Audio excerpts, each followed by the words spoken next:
A brutal attack on the husband of U.S. House Speaker Nancy Pelosi last week is raising alarm bells in the political community. According to police, an intruder who follows extremist conspiracies wanted to kill the speaker. She was not home at the time. Analysts warn that the U.S. is becoming more vulnerable to political violence. Joe Dana spoke with two experts today with just days to go until the election. 82-year-old Paul Pelosi suffered a skull fracture and other wounds after he was attacked by an intruder searching for his high-profile wife, the House Speaker. Earlier this week, Republican candidate Kari Lake was discussing school security and referenced the attack. Nancy Pelosi, well, she's got protection when she's in D.C. Apparently her house doesn't have a lot of protection. But if our lawmakers have protection, then certainly the most important people in our lives, our children, should have protection. Lake says her comment was not meant to make light of the attack. Dr. John Carlson, director of ASU's Center for the Study of Religion and Conflict, says condemning violence against politicians and public officials should always be the minimal standard for holding America together.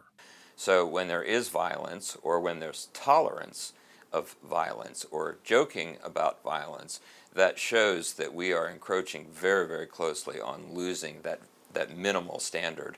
Carlson worries rhetoric is getting worse. He says false conspiracy theories about elections and groups like QAnon and the Oath Keepers, both associated with January 6th, should also be condemned. While there's a First Amendment right to belong to any kind of private group, etc., when that private group is designated as an anti-government group, that's a real red flag.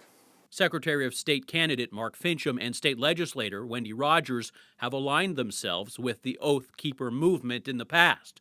This is how Rogers reacted when asked last year about those who stormed the Capitol building being compared to terrorists. I would never call my fellow countrymen that. A nonpartisan election watchdog is warning about election conspiracies leading up to Tuesday.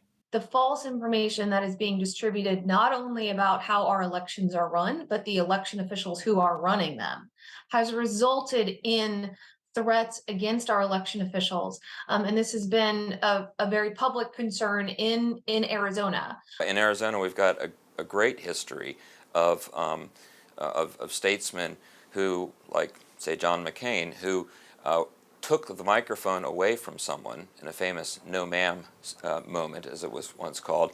No ma'am, no ma'am. He's a decent family man, citizen that I just happen to have disagreements with. We have exactly the opposite right now. People, politicians grabbing the microphone, exacerbating the problem, stirring up those tensions, demonizing other people. Of course, threats can come from any political affiliation. The Brennan Center says there are many examples around the country of what leaders should do. They praise Sheriff Paul Penzone, for example, who has repeatedly warned about threats and condemned political rhetoric that suggests violence.